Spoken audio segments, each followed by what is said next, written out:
은혜로 삶의 자리가 날마다 풍성하여 아름다운 열매를 소망하며 기대할 수 있는 믿음의 자리가 될 수 있도록 역사하여 주옵소서. 우리 성도들을 축복하며 기도하오니 하나님 손대서 하는 일들마다 주 뜻 안에 잘 되게 하여 주옵소서.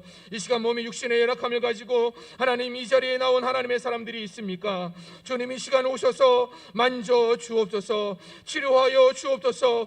고쳐 주옵소서. 그래서 이 예배 시간을 통하여 하나님이 나를 고쳐주셨다 간증할 수 있는 복된 시간이 되게 하여 주옵소서. 마음의 답답함으로 앉아있는 분들이 계십니까? 주 성령께서 이 시간 임재하여 주셔서 우리의 답답함을 풀어 주옵소서. 하나님은 우리의 길을 여시는 분이십니다. 우리가 가는 길에 빛을 비춰주시고 우리가 밟는 땅마다 주의 밝은 빛으로 우리를 이끄시는 분이 우리 하나님이시오니 하나님 우리의 어둡고 답답한 길을 주 성령 하나님께서 친히 열어 주옵소서. 하나님 여러 직장의 문제로 인간관계로 말미암아 기도하며 삶의 자리를 지켜내는 하나님의 사람들이 있사오니 하나님 그들의 삶을 주님께서 풀어주시고 열어주옵소서.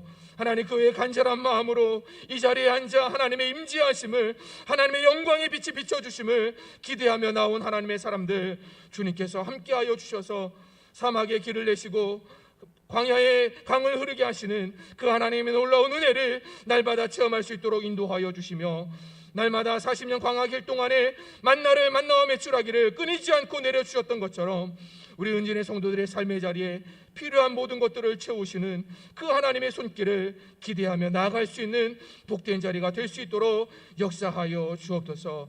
오직 하나님만 바라봅니다. 하나님 이 시간 오셔서 우리의 마음과 우리의 삶을 만져 주옵소서.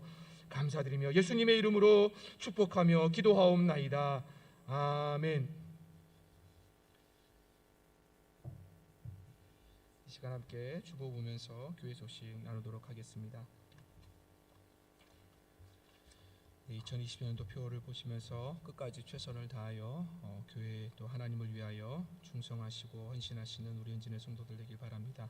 예배의 자리, 기도의 자리, 말씀의 자리, 섬김과 봉사의 자리, 전도와 선교의 삶을 아름답게 실천하시기 바라겠습니다.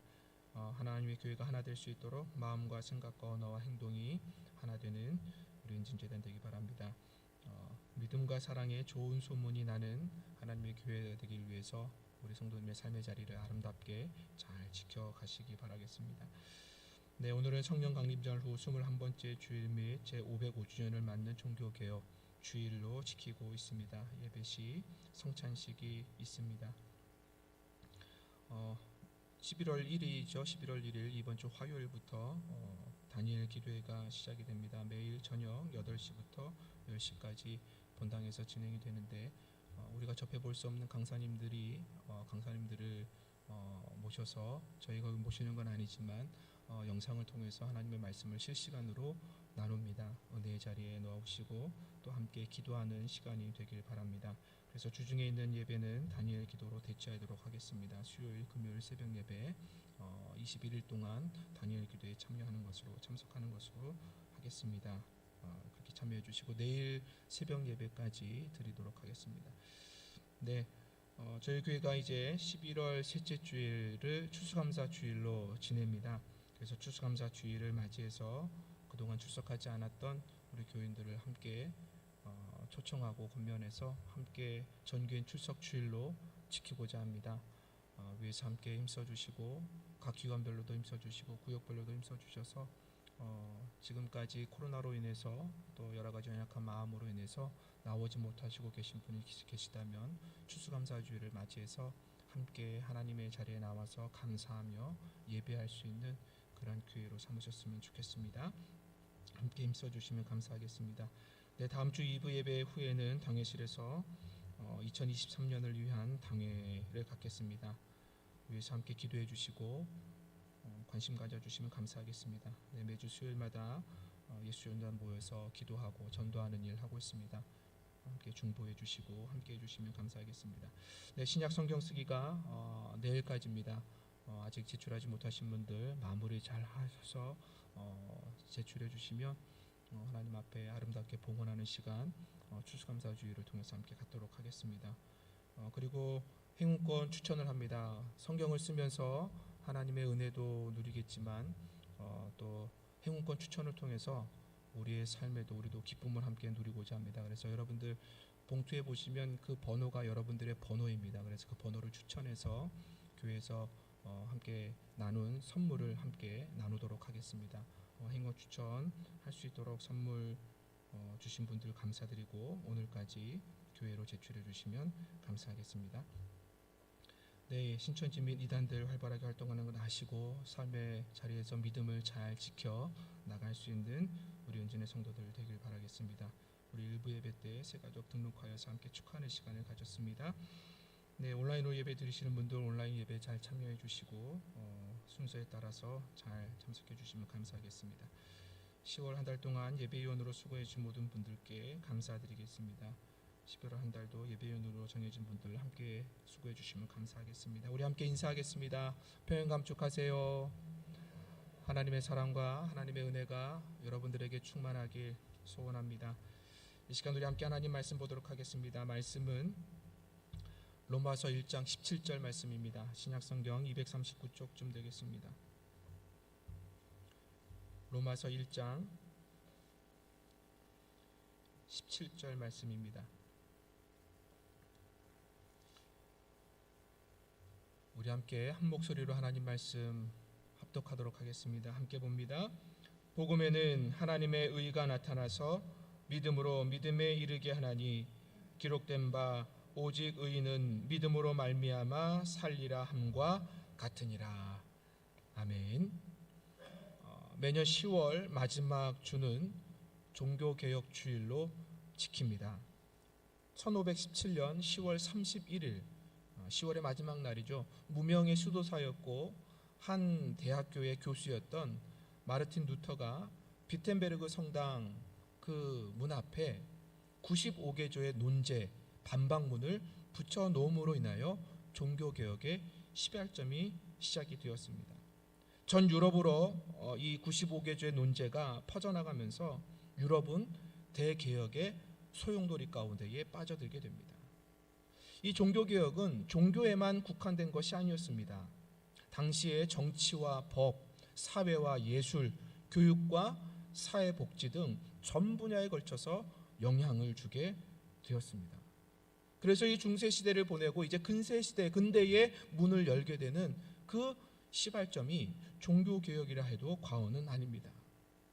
이 종교개혁의 결과가 바로 개신교의 탄생으로 이어지게 됩니다. 프로테스탄트라는 이 개신교의 시작이 되게 되는 것이죠. 그러기에 이 종교개혁 주일은 개신교의 뿌리를 생각하는 주일이 된다고 할 수 있습니다. 이 루터의 종교개혁이 스위스의 칼빈과 찌빙글레에게 이어지게 됩니다. 이 세 사람의 신학과 신앙을 통해서 어떤 결과가 이루어졌느냐, 바로 지금의 교회, 개혁교회를 세우는 토대가 되었다는 것입니다. 특히 이 칼빈이 장로교의 토대를 세웠는데 이 칼빈이 한 말이 있습니다. 칼빈이 무엇이라 이야기했냐면 개혁된 교회는 항상 개혁되어야 한다. 이 말은 무슨 의미냐면 개혁된 교회가 자신의 정체성을 잃어버리지 않고 유지하기 위해서는 날마다 개혁하는 일이 필요하다는 것입니다. 그리스도인들은 이 땅을 살아가는 하나님의 백성들은 날마다 그 안에서 개혁의 역사가 일어나야 한다는 것을 칼빈이 이야기한다는 것입니다. 우리 교회도 마찬가지입니다. 하나님의 교회가 정체에 있으면, 안주에 있으면, 머물러 있으면 어느 순간에 무너지게 된다는 것입니다. 어느 순간에 악한 세력이 우리를 뒤덮게 된다는 것이죠. 부패와 타락으로 갈 수밖에 없다는 것입니다. 그래서 교회는 날마다 개혁되어야 한다. 이 모토를 가지고 종교개혁자들이 개혁을 일으켰습니다. 그래서 루터는 종교개혁을 시작하면서 그 기초로 삼은 말씀이 바로 오늘 우리가 읽은 본문 말씀입니다. 로마서 1장 17절 말씀, 복음에는 하나님의 의가 나타나서 믿음으로 믿음에 이르게 하나니 기록된 바 오직 의인은 믿음으로 말미암아 살리라 함과 같으니라. 루터는 이 말씀을 통해서 의라는 단어에 관심을 가졌습니다. 지금까지 루터는 자신의 의를 통해서 구원을 얻는 줄 알고 있었습니다. 그 의를 얻기 위해서 수도사가 되었던 루터가 안 해본 것이 없었습니다. 금식하며 기도도 해보았습니다. 담요도 없이 뼛속까지 파고드는 강추위도 견뎌보았습니다. 자기 몸에 채찍질까지 해보았습니다. 고행을 거듭해 보았습니다. 그러면 자기의 의가 생기는 줄 알았습니다. 그런데 그렇게 했음에도 불구하고 마음에 평안이 없습니다. 기쁨이 없습니다. 당시에 성지 순례객들이 있었는데 그 순례객들의 코스 가운데에 이런 코스가 있었습니다. 성계단 성당이라는 곳이 있는데 그곳에 가면 예수님께서 빌라도에게 재판을 받기 위하여 오르신 계단 28계단이 있습니다. 그 계단을 로마가 기독교를 공식화한 콘스탄틴 황제의 어머니인 셀레나가 그 계단을 로마로 옮겨온 것입니다. 그래서 로마로 옮겨와서 그 계단을 기념하여 지은 교회가 성계단 교회입니다. 그런데 순례객들이 순례를 하면서 그 계단 앞에서 그 계단 성당에서 그 계단을 올라가는 거예요. 그냥 올라가지 않습니다. 어떻게 올라가느냐? 자신을 고행하면서 올라갑니다. 어떻게? 무릎을 꿇고 무릎으로 올라갑니다. 무릎으로 28개의 계단을 올라가면 예수님께서 받은 그 고난을 내가 동참하기 때문에 나에게 의가 있을 것이다. 내가 의로워질 것이다. 그러한 마음을 가지고 순례객들이 28개의 그 계단을 무릎으로 올라갔다는 것이죠. 루터도 그렇게 올라가 봅니다. 그런데 루터 안에 이런 생각이 드는 것입니다. 하나님께서 과연 이러한 것을 좋아하실 것인가? 기뻐하실 것인가? 이것이 정말 성경의 가르침인가? 그러면서 루터의 머릿속에 스쳐 지나간 말씀이 바로 오늘 본문의 말씀입니다. 이 말씀이 의미하는 것이 무엇입니까? 성경에서 말씀하신 의는 자신의 의가 아니라는 것입니다. 오늘 성경에서 말씀하시는 의가 무엇입니까? 하나님의 의라는 것이죠.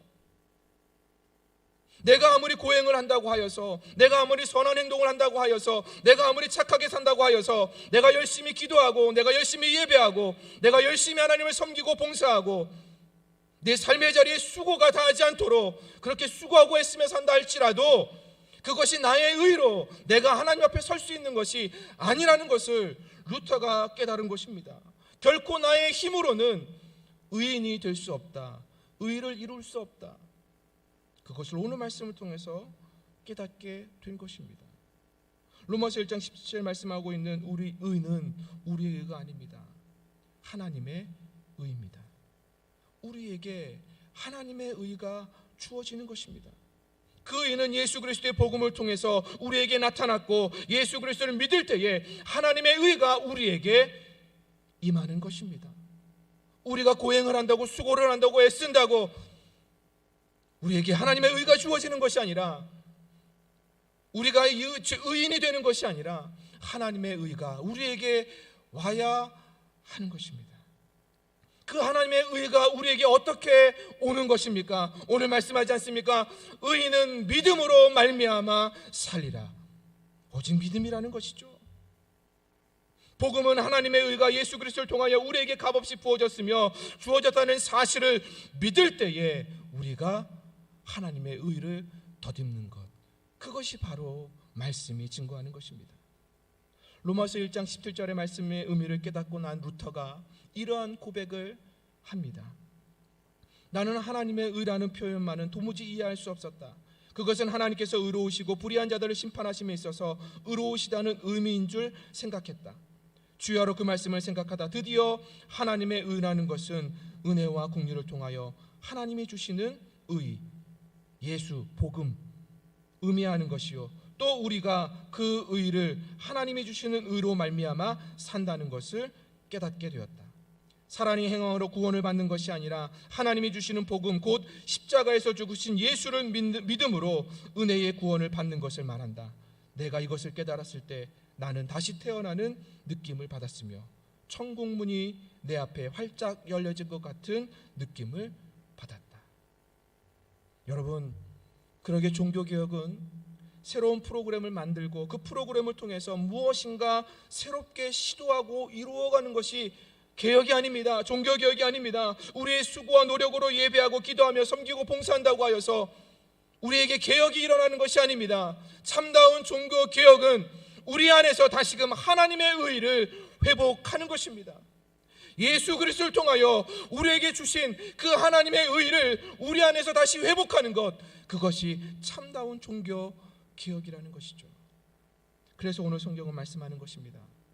하나님의 의, 복음으로 말미암아 우리에게 주어진 그 하나님의 의, 믿음으로 우리에게 주어진 그 하나님의 의를 성경은 우리에게 이야기하는 것입니다. 그래서 종교개혁자들이 외친 단어가 있습니다. 그 단어가 뭐냐면 라틴어로 아드 폰테스라는 단어입니다. 아드가 무슨 뜻이냐면 모모로, 모모에게라는 뜻을 가지고 있습니다. 폰테스는 샘, 분수 혹은 원천, 근원이라는 뜻을 가지고 있습니다. 그래서 아드 폰테스라는 뜻은 근원, 원천, 기본으로 이렇게 번역이 된다는 것이죠. 기본으로 돌아가라는 것입니다. 원천을 붙잡으라는 것입니다. 근원을 생각하라는 것입니다. 여러분, 이것이 바로 종교개혁이라는 것이죠. 그러기에 종교개혁은 우리에게 의를 주시는 하나님의 의를 다시금 우리 안에서 회복해 나가는 것, 그것이 종교개혁이라는 것입니다. 여러분, 그러기에 오늘 우리가 종교개혁 주를 보내면서 우리 안에 다시 한번 종교개혁이 일어나야 할 줄 믿습니다. 그래서 오늘의 설교 제목이 무엇입니까? 우리의 종교개혁, 다시 기본으로. 여러분, 기본이 중요한 것입니다. 기본이 없으면 아무리 우리가 무엇을 그 위에 세운다 할지라도 그 집은, 그 건물은, 그 삶은 무너질 수밖에 없다는 것이죠. 그러기에 기본으로 다시 돌아가 하나님의 의를 세울 수 있는 우리 은진의 모든 성도들 되길 주님의 이름으로 축복합니다. 여러분, 그렇다면 하나님의 의 무엇으로 우리가 세워갈 수 있을까요? 종교개혁자들이 외친 원리가 있습니다. 5가지 원리인데 우선 3가지 원리만 살펴보려고 합니다. 첫 번째는 오직 성경으로입니다. 솔라 스크립투라, 오직 성경, 오직 하나님의 말씀, 이 말씀으로 돌아가자는 운동이 종교개혁 운동이었다는 것이죠. 여러분, 우리 안에서 일어나야 할 종교개혁이 무엇인지 아십니까? 하나님의 말씀을 다시 붙잡는 것입니다. 하나님의 말씀으로 다시 돌아가는 것입니다. 세상의 지혜가 아니고, 세상의 방법이 아니고, 세상의 유명하고 훌륭한 사람들의 사상이 아니라 우리가 붙잡아야 할 것, 하나님의 의가 우리에게 주어지는 그 방법은 오직 하나님의 말씀 가운데에 있다는 사실입니다. 여러분, 하나님의 말씀은 영원합니다. 하나님은 창조 때에도 하나님의 말씀으로 천지를 창조하셨고, 하나님의 말씀은 구약 시대도 여전히 말씀하셨으며, 신약 시대뿐만 아니라 지금도 하나님은 말씀하시는 하나님이십니다. 여러분, 그러기에 우리는 하나님의 말씀으로 돌아가야 하는 것입니다. 다시금 우리의 마음 가운데에, 우리의 삶의 자리에 하나님의 말씀을 채워가야 하는 것입니다. 여러분, 오직 하나님의 말씀 위에 서시길 바랍니다. 흔들리지 않고 변하지 않는 그 영원한 하나님의 말씀을 붙잡고 그 영원한 하나님의 말씀으로 설 때에 우리가 흔들리지 않는 것입니다. 여러분, 루터가 왜 95개조의 방방문을 비텐베르그 성당에 붙였는지 아십니까? 당시 교황청이 행하는 것들이 성경과 전혀 달랐기 때문입니다. 당시 교황청이 베드로 성당을 건축하게 되었는데 어마어마하게 큰 돈이 들게 되었습니다. 이 성당은 한꺼번에 8,000명이 미사를 드릴 수 있는 성당이 되었다고 하는데, 세계에서 제일 큰 성당이라고 합니다. 짓는 데만 100년이 걸렸다고 합니다. 그리고 당시에 최고의 건축가였던 라파엘이나 미켈란젤로가 이 베드로 성당을 짓기 위하여 힘을 썼다고 합니다. 이 막대한 건축비를 충당하기 위해서 교황청이 실시한 것이 있습니다. 그것이 무엇이냐면 면죄부를 판매한 것이에요. 죄를 면해준다는 것이죠. 이 면죄부를 더 많이 팔기 위해서 교황청은 전문 판매원 신부를 두기까지 했다는 것입니다. 그런데 그 사람 가운데에 테첼이라는 신부가 있었습니다. 근데 이 신부가 면죄부를 팔기 위해서 설교를 합니다. 백성들 앞에서 설교를 하는데 이런 대꾸가, 이런 설교 문구가 있는 거예요. 당신의 돈이 헌금통에 딸랑 떨어지는 소리를 듣는 순간 영혼은 연옥에서 벗어나 천국으로 올라갈 것입니다. 여러분, 이게 가당키 나은 말씀이겠습니까? 연옥은 성경에도 없습니다. 가톨릭 교회가 만들어낸 천국과 지옥 사이에 있는 중간 상태를 연옥이라고 하는데 이것을 만들어낸 것이죠. 그래서 아주 악한 죄인이 죽으면 지옥에 가지만 악한 죄가 아니라 그냥 평범한 죄를 지으면 연옥에 가 있다는 것이에요. 그런데 그 연옥에서 천국으로 어떻게 갈 수 있느냐? 면죄부를 부여한다는 것이죠. 그 면죄부가 어떻게 해요?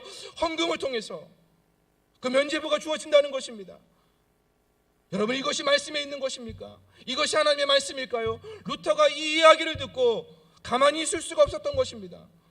말씀을 생각하니 하나님의 말씀에 있지도 않는 이 말들을 가지고 백성들을, 성도들을 유혹하는 그 교황청의 태도를 보고 루터는 95교제 방방문을 붙이게 된 것입니다. 여러분, 그러기에 종교개혁은 하나님의 말씀으로 시작한 것입니다. 말씀으로 돌아가야 되는 것입니다. 여러분, 우리를 지키는 것이 무엇이겠습니까? 하나님께서 우리를 지키기 위하여 무엇을 주셨을까요? 오직 하나님의 말씀인 것입니다. 우리가 말씀을 붙잡고 살아갈 때에 말씀의 능력이 모든 악한 괴계를 물리치도록 우리를 힘있게 하는 것입니다. 왜요? 말씀의 주인이 하나님이시기 때문에. 여러분, 그러기에 우리의 종교개혁은 다시 하나님의 말씀을 붙잡는 것입니다.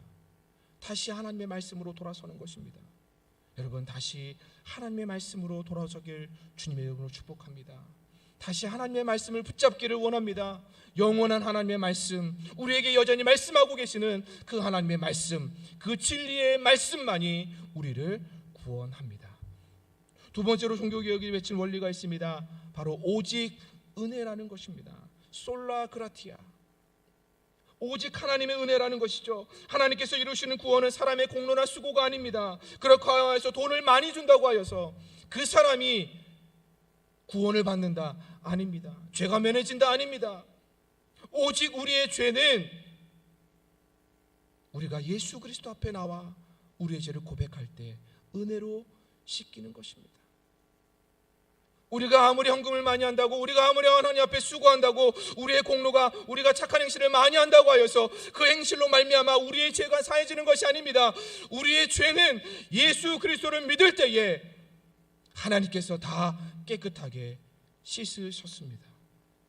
여러분, 이것이 은혜인 것입니다. 여러분, 그래서 에베소서 2장 8절에서 9절에 성경은 이렇게 말씀합니다. 너희는 그 은혜에 의하여 믿음으로 말미암아 구원을 받았으니 이것은 너희에게서 난 것이 아니요 하나님의 선물이라. 행위에서 난 것이 아니니 이는 누구든지 자랑하지 못하게 함이라. 여러분, 하나님의 구원이, 우리의 죄 씻음이 우리에게서 난 것이 아닙니다. 하나님의 사랑으로 말미암아 예수 그리스도가 이 땅에 오셨고 예수 그리스도를 믿음으로 말미암아 은혜로 우리에게 주어진 것입니다. 여러분, 이것을 잊고 살 때에 우리의 삶이 힘들어지는 것입니다. 하나님의 은혜를 잊고 살 때에 우리의 삶이 너무나 힘겨워지고 너무나 무겁고 너무나 어려워지는 것입니다. 너무나 답답해지는 것입니다. 그러나 우리가 하나님의 은혜를 생각할 때에, 그 은혜를 새길 때에 그 은혜가 우리를 자유케 하는 것입니다. 여러분, 그 은혜가 우리를 살게 하는 것입니다. 에베소에서 말씀하신 것처럼 하나님의 선물인 것입니다. 구원은, 우리의 죄 씻음은 오직 하나님의 선물인 것입니다. 그래서 요한복음에 말씀하지 않습니까? 영접하는 자고 그 이름을 믿는 자들에게는 하나님의 자녀가 되는 권세를 주셨으니 이는 혈통으로나 육정으로나 사람의 뜻으로 나지 아니하고 오직 하나님께로부터 난 자들이니라. 하나님의 은혜로 우리가 하나님께로부터 난 자가 된 것입니다. 그러기에 우리는 이 은혜를 잊지 않고 살아가는 것입니다. 여러분, 이 은혜를 헬라어로는 카리스라고 합니다. 이 단어의 의미는 받는 가치나 공적이 너무나 커서 값을 매길 수 없다는 것입니다. 값을 매길 수 없기 때문에 하나님께서 우리에게 공짜로 그냥 주셨다는 것입니다. 여러분, 공기가 그렇지 않습니까? 여러분, 공기를 값으로 매길 수 있습니까? 여러분, 물이 그렇지 않습니까? 여러분, 물을 값으로 매길 수 있겠습니까? 여러분, 온 자연 만물을 보십시오. 이 자연 만물에 대해서 여러분 얼마나 값을 매길 수 있겠습니까? 여러분들에게 주어진 생명 값으로 매길 수 있겠습니까? 여러분, 하나님의 은혜로 주어진 모든 것은 값으로 매길 수 없을 만큼 귀하고 값진 것들입니다. 그러게 어느 누가 그것을 값을 내고 살 수 있겠습니까? 그러게 하나님의 은혜는 우리에게 거저 주어진 것입니다. 여러분, 이것을 잊지 마시기 바랍니다. 이것을 잊을 때에 우리의 삶이 힘겨워지는 것입니다. 우리의 삶의 기쁨이 떠나가는 것입니다. 여러분의 루터를 보십시오. 아무리 그 28계단을 오른다 하여도 그 마음에 평안이 있겠습니까? 그 마음에 기쁨이 넘치겠습니까? 아닙니다. 하나님의 은혜가 임해야 그 마음에 평안과 기쁨이 넘치는 것입니다. 여러분 그러기에 외치십시오. 오직 하나님의 은혜입니다. 여러분 날마다 기도하십시오. 나에게 하나님의 은혜가 필요합니다. 그 은혜를 붙잡고 그 은혜를 기억하는 것, 그것이 바로 우리의 종교개혁인 것입니다. 세 번째로 종교개혁자들이 외친 것이 있습니다. 바로 오직 믿음으로, 오직 믿음입니다. 솔라피데. 우리의 구원은 하나님께서 우리가 믿을 때에, 그 복음을 믿을 때에 하나님의 의가 우리에게 주어지는 것입니다. 오늘 성경이 말씀합니다. 의인은 오직 믿음으로 말미암아 살리라. 의인이 살 수 있는 길, 하나님의 의를 덧입을 수 있는 길, 우리의 본성인 죄와 죄악으로부터 우리를 해결하는 길, 그것은 바로 믿음으로 우리가 하나님의 의를 덧입을 때 이루어진다는 것입니다. 여러분 루터도 당시 수도원의 교훈대로 수도사로서 아무리 선행을 쌓아도 고행을 해봐도 여러 가지 할 수 있는 것 다 해봐도 결코 그 마음의 평안과 기쁨을 누릴 수 없었습니다. 그런데 말씀을 깨닫고 나서 오직 의인은 믿음으로 말미암아 살리라, 이 말씀을 깨닫고 나니 루터 안에 그 무엇도 그 누구도 줄 수 없는 참된 평안과 기쁨이 임재했다. 루터 자신이 고백하고 있지 않습니까? 우리에게 믿음이 있는 것, 하나님께서 믿음을 우리에게 선물로 주셨으며 그 믿음으로 말미암아 우리가 하나님의 의를 덧입어 하나님의 구원의 백성이 되었다는 것, 이것이 바로 의신 칭의인 것입니다. 오직 의인은 믿음으로 말미암아 살리라. 여러분 성경이 증거하고 있지 않습니까? 다른 이로서는 구원을 받을 수 없나니 천하 사람 중에 구원을 받을 만한 다른 이름을 우리에게 주실 일이 없다고 말씀합니다. 오직 우리를 구원할 수 있는 이름은 예수 그리스도밖에 없다는 사실입니다. 사도행전 16장 31절 말씀입니다. 또 이르시되 주 예수를 믿으라. 그리하면 너와 내 집이 구원을 받으리라. 오직 믿을 때 하나님의 의가 우리에게 임하여 우리가 하나님의 구원의 백성 될 수 있는 것입니다. 그러기에 오직 믿음인 것입니다. 믿음으로 돌아가는 것입니다. 나에게 그 믿음이 있는가 살펴보는 것입니다. 나의 삶의 자리에 내가 누구를 만날 때 그 믿음으로 내가 살고 있는가 다시 한 번 더 생각해 보는 것입니다. 그리고 그 믿음을 회복해 나가는 것입니다. 이것이 우리의 종교개혁이 되어야 하는 것입니다. 여러분 오늘 말씀대로 우리의 삶의 자리에, 우리의 신앙에도 종교개혁이 필요합니다. 코로나로 말미암아 얼마나 힘겨운 삶을 살아오고 있습니까? 지금도 코로나가 끝났다고 하지만 여전히 코로나의 위험 속에 우리가 노출되어 살아가고 있습니다. 그러면서 잃어버린 것들이 무엇입니까? 하나님 앞에서 우리의 종교성을, 우리의 신앙을, 우리의 믿음을 잃어버리고 있지 않습니까? 너무나 편안하고 너무나 안주한 삶이 우리의 삶의 자리에 너무나 깊숙이 들어와 있지 않습니까? 2년이 넘는 시간을 그렇게 생활하다 보니 이렇게 하는 게 맞는가 싶다, 그런 생각들이 우리의 삶을 다스리고 있지 않습니까? 여러분 다시 우리의 삶에 종교개혁이 필요합니다. 다시 기본으로 돌아가야 하는 것이죠. 그 기본은 다른 것이 아닙니다. 오직 말씀입니다. 오직 은혜입니다. 오직 믿음입니다. 여러분 이것을 기억하여 다시 한 번 더 주님과 동행하며 하나님께서 주시는 승리의 삶을 살아갈 수 있는 우리 은진의 모든 성도들이 되길 주님의 이름으로 축원합니다. 자기 자신과의 싸움에서, 세상과의 싸움에서, 그리고 악한 마귀와의 영적인 싸움에서 능히 이길 수 있는 힘이 우리 안에 이미 주어졌음을 깨닫고 그 힘을 날마다 새롭게 하는 저와 여러분의 삶이 되길 주님 이름으로 축복합니다.